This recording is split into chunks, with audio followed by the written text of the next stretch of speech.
6월 22일 하늘에서 내리는 일용할 양식 하나님의 말씀은 여호수아 8장 1절과 2절 말씀입니다.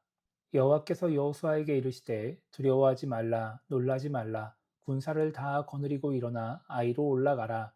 보라 내가 아이 왕과 그의 백성과 그의 성읍과 그의 땅을 다 내 손에 넘겨 주었으니 너는 여리고와 그 왕에게 행한 것 같이 아이와 그 왕에게 행하되 오직 거기서 탈취할 물건과 가축은 스스로 가지라. 너는 아이성 뒤에 복병을 둘지니라 하시니. 아멘. 오늘 우리가 읽은 말씀은 아이성을 정복하게 하시는 하나님의 모습을 기록하고 있습니다. 아근이 지은 죄의 문제를 해결하자 하나님은 여호수아에게 군사들을 데리고 아이로 올라가라고 말씀하십니다. 그러면서 하나님이 아이 왕과 그의 백성과 그의 성읍과 땅을 다 넘겨주었다고 말씀하십니다. 2절에서는 여리고 왕에게 한 것처럼 아이 왕에게 하라고 하시면서 아이 성에서 탈취한 물건과 가축은 가지라고 말씀하십니다. 그리고 하나님은 아이 성을 공략할 방법을 알려주십니다. 2절 마지막을 보면 하나님은 아이 성 뒤에 복병을 두라고 말씀하십니다. 그래서 여호수아는 아이 성 서쪽에 5천 명의 군인을 매복시킵니다. 그리고 다른 군인과 함께 아이 성 북쪽에서 아이 성의 군인들을 유인합니다. 그렇게 이스라엘 군대가 나타나자 아이성의 군인들은 그 이스라엘 군대를 공격하러 나옵니다. 그러니까 여호수아는 또 패배한 척하면서 광야 쪽으로 도망을 갑니다. 그러니까 그 도망가는 이스라엘 군대를 보면서 승기를 잡았다고 생각한 아이성의 군대는 더 열심히 쫓아가는 것이죠.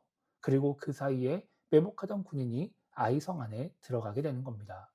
그렇게 이스라엘 자손들은 아이성을 점령하고 아이성의 모든 군인을 죽이면서 그 땅을 차지하게 되는 것입니다. 오늘 말씀을 통해 우리가 생각해 봐야 하는 것은 하나님의 방법이 가장 좋다라는 것입니다. 예전에 이스라엘 자손들이 여리고성을 공격해야 될 때 여리고성의 문은 굳게 닫혀 있었습니다. 이때 이스라엘 자손들이 선택할 수 있는 방법은 두 가지뿐이었습니다. 큰 피해를 감수하며 공격하거나 그냥 지나가는 것이죠. 그런데 하나님이 알려주시는 방법으로 손쉽게 그 여리고성을 공략하게 됩니다. 이어서 아이성을 공격해야 될 때 이스라엘 자손들이 선택할 수 있는 방법은 적당한 군인으로 그냥 공격하는 것이었습니다. 그리고 그 방법대로 공격했다가 실패하게 됩니다. 이 실패가 오직 죄의 문제로 인해서 발생한 결과였다라고 한다면 하나님은 죄의 문제를 해결하고 나서도 그냥 아이성을 공격하라고 하셨을 것입니다. 내가 함께 할 테니까 걱정하지 말라고 그냥 하던 대로 하라고 말씀하셨을 것입니다. 그런데 하나님은 이 죄의 문제를 해결한 이스라엘 자손들에게 복병을 두라고 하시면서 새로운 방법을 제시하십니다. 그리고 이스라엘 자손들은 하나님이 알려주시는 방법으로 큰 어려움 없이 아이성을 공략하게 됩니다. 지금 우리가 살아가는 이 시대에도 하나님은 하나님의 방법을 우리에게 알려주십니다. 성경을 통해서, 설교 말씀을 통해서 우리가 어떤 마음과 생각으로 살아야 할지를 알려주십니다. 그 마음과 생각을 통해 하나님의 방법을 깨닫게 하시고 하나님의 방법대로 이 땅을 살아가게 하시는 겁니다. 그래서 대부분의 신앙인들은 하나님이 직접적으로 말씀하지는 않으셔도 하나님의 방법대로 살아가는 것이 무엇인지를 다 알고 있습니다. 그런데 그 방법대로 살아가지는 않습니다. 하나님이 말씀하시는 대로 하나님이 알려주시는 마음과 생각을 따라 살아가지 않는 것입니다. 요즘 시대에 그렇게 살면 바보 소리를 듣고 무시당한다고 하면서 손해본다고 하면서 하나님의 방법이 아니라 인간의 방법을 따라 살아갑니다. 하나님을 전지전능하다고 말하면서 정작 하나님의 말을 듣지 않는 것입니다. 그렇게 살다가 삶 속에서 문제가 발생하고 신앙적인 문제가 발생하면 그때는 또 하나님의 도움을 구합니다. 이게 뭔가 이상하지 않나요? 하나님을 그저 문제가 생겼을 때 도움을 요청할 분으로 문제를 해결해 주실 분으로만 생각하기 때문에 이렇게 하는 것입니다.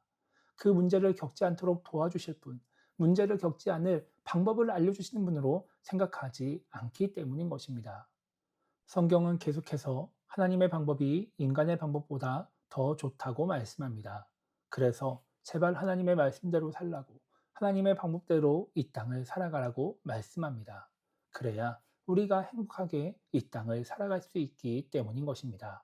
그래서 오늘 하루를 시작하며 우리가 이렇게 기도했으면 좋겠습니다.